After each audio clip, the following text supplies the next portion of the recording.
Siempre es un gusto saludarles. Soy Ana María Lomelí.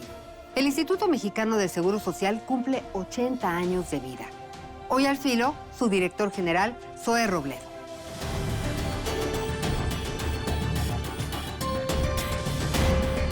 Pues gracias por permitirnos platicar contigo, Zoe Robledo, director general del IMSS, en una ocasión tan especial. Pero quiero empezar, como te escuché hace unos días. Vichy Abotán. Lecayon, Vinasha Cotán. ¿Qué quiere decir? Quiere decir que nuestro corazón está contento. Tú me has preguntado cómo está tu corazón y yo lo que te dije es que mi corazón está bien, que está alegre. ¿En qué lengua? En celtal, En celtal. que es lo que se habla en una parte de los altos. Junto con el tzotzil, pues son las dos grandes lenguas mayas que se hablan por miles en Chiapas todavía. Y hablando de esto y también del 80 aniversario del Instituto Mexicano del Seguro Social, tan importante en la historia de nuestro país, se han incorporado lenguas para atender a las personas indígenas, que pues una de las barreras importantes que han tenido es pues acercarse a la salud debido a esto, ¿correcto? Sí, bueno, eso es algo que lleva muchísimos años, particularmente en el programa IMSS Bienestar, que atiende a población sin seguridad social, en donde las enfermeras incluso son bilingües. Tú imagínate las dificultades que siempre tenemos para expresar a una persona que habla el mismo idioma que nosotros, para expresarle a veces sentimientos de un diagnóstico, dolores, dolencias, pues ahora hacerlo en idiomas distintos es todavía más difícil. Por eso en IMSS Bienestar, las enfermeras que atienden en poblaciones indígenas, generalmente son de ahí, son bilingües y se convierten en una suerte de traductoras con los médicos que atienden en esas unidades rurales y también en los hospitales rurales del IMSS Bienestar. Sin duda eso es muy importante, sobre todo para esta población que es vulnerable. Hablamos de los 80 años y yo quisiera que me platiques qué es esto de la federalización de los servicios de IMSS Bienestar. Mira, el IMSS llega a sus 80 años con dos grandes desafíos. Por un lado, en la formalización del empleo, el IMSS inventó la informalidad. Eres informal si no estás registrado en el IMSS. No significa que estés desempleado o que no le aportes a la economía. Y lo digo porque uno de los grandes temas para los 80 años del IMSS es avanzar en este propósito de la formalización, sobre todo de los trabajadores independientes, los trabajadores por su cuenta, quienes no tienen una relación tradicional, laboral, jerárquica y demás.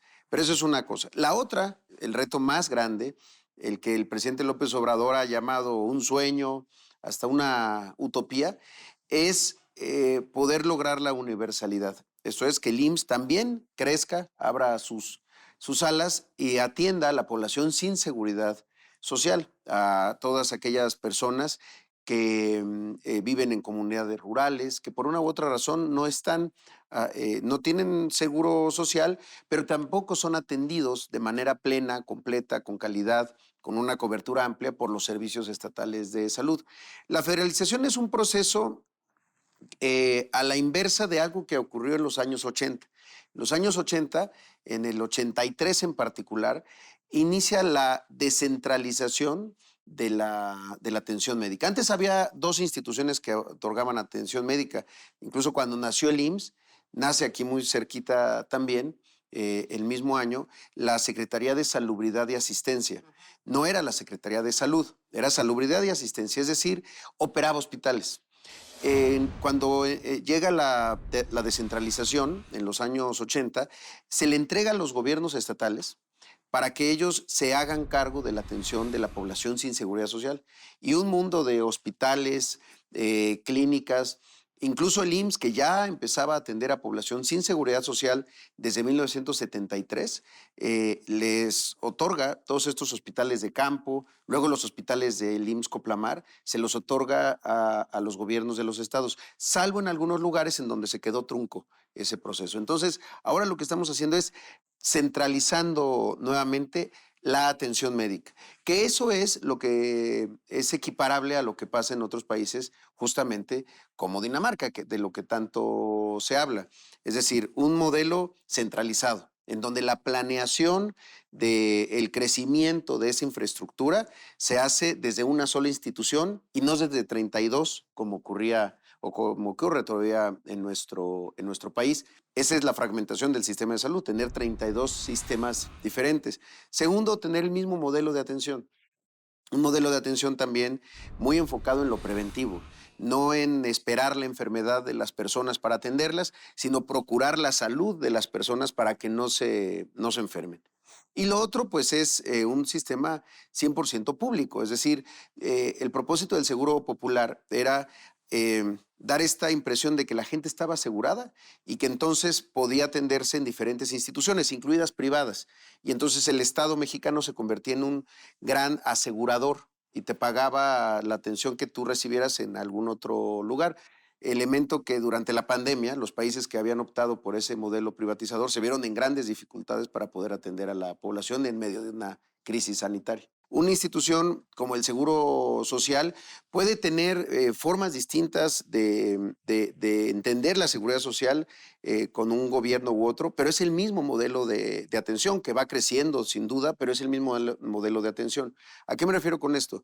En el Seguro Popular había un catálogo de enfermedades, un catálogo de servicios específico y limitado, a partir del cual se atendía a la población. Y si se salía el servicio que se necesitaba de ese catálogo, pues empezaba la gente a tener que pagar. Eso es lo que estamos intentando evitar también, que sea 100% gratuito. La fragmentación tomó 30 años tener esta fragmentación que tanto ha lastimado al país. Y lo digo porque si hubiera dado buen resultado, México no sería el país campeón en obesidad, no sería el país campeón en diabetes o tener de los primeros lugares en diabetes infantil, que es todavía más grave. Es decir, el Seguro Popular tiene muchas cosas que aclarar. Si hubiera funcionado el sistema, no tendríamos el déficit de médicos especialistas que se dejaron de producir. Es decir, era un sistema muy enfocado en dos cosas. En la atención de enfermedades y no la procuración de la salud, insisto con esto, y por el otro lado, pues la privatización de los sistemas. También hablaste que IMSS Bienestar dejó de ser un programa para pasar a ser ¿qué? Un órgano público descentralizado, es una nueva institución. Mira, que el IMSS Bienestar tenga esa característica es como el surgimiento de la Guardia Nacional para la atención de los temas de seguridad pública. Es decir, ya no es solamente un programa que tenía el Seguro Social desde 1979, como IMSS, desde que fue IMSS Coplamar, que era un programa muy limitado con 80 hospitales nada más. Limitado me refiero al número de estados en donde operaba y el número de hospitales que tenía. Ahora, ya era un programa que atendía a 11 millones de personas, que es equivalente a lo que atiende el ISSSTE, por ejemplo. Entonces ya era un programa muy robusto, pero enfocado en poblaciones rurales. En poblaciones rurales, zonas muy apartadas. Son los hospitales que están en la Sierra Tarahumara, que están en la selva Lacandona o en la Sierra Mije de Oaxaca, en las zonas más complicadas también de Veracruz, en fin. Entonces, era un programa enfocado en eso, en lo rural.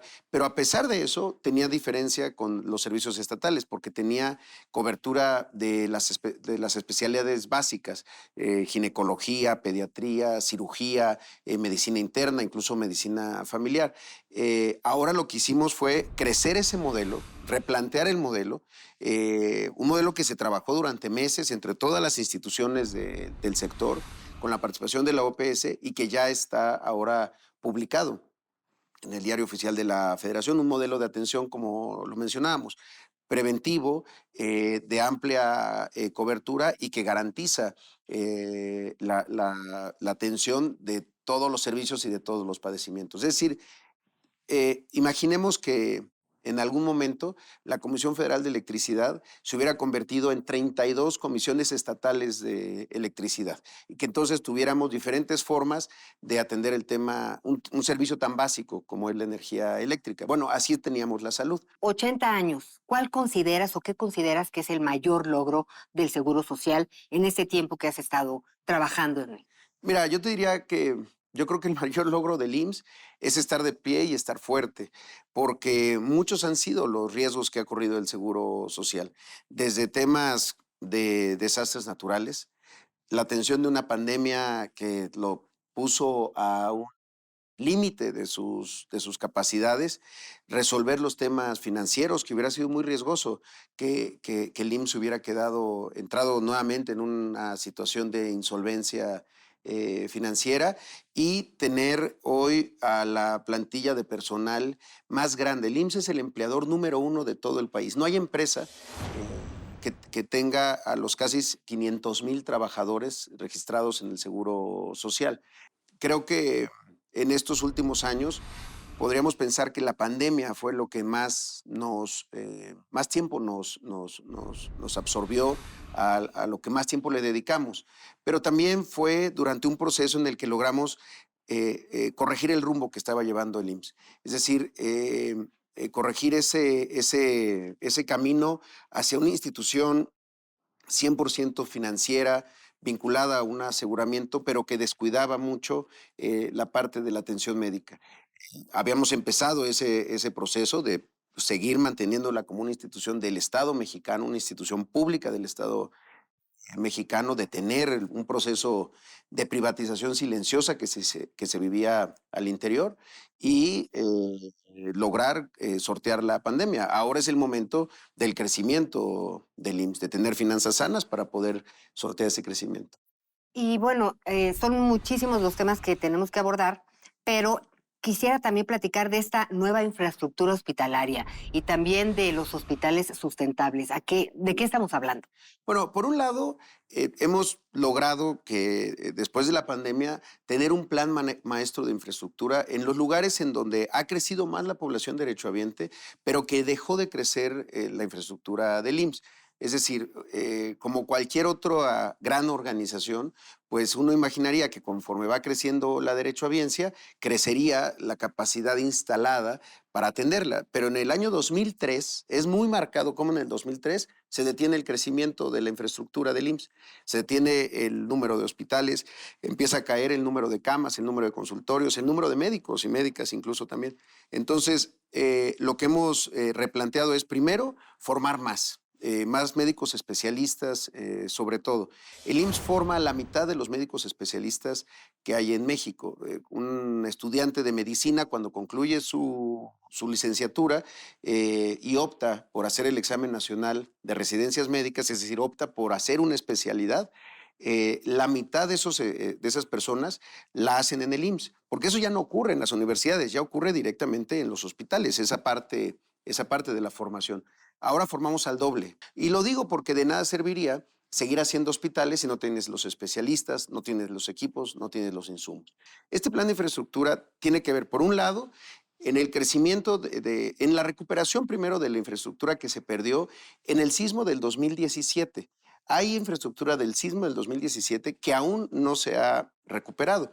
Cuando nosotros llegamos, pues ya 2 años después del sismo, estábamos como si fuera el 20 de septiembre del 2017. Estábamos en ese punto, no se había hecho prácticamente nada. Soy Robledo, director general del IMSS. Estamos celebrando el 80 aniversario de esta institución. ¿Y te parece si vamos a continuar una segunda parte la próxima semana? Así que hoy nos quedamos aquí, pero la próxima semana hablaremos de los médicos cubanos, de nuestros especialistas y de los medicamentos. ¿Te parece? Claro que sí.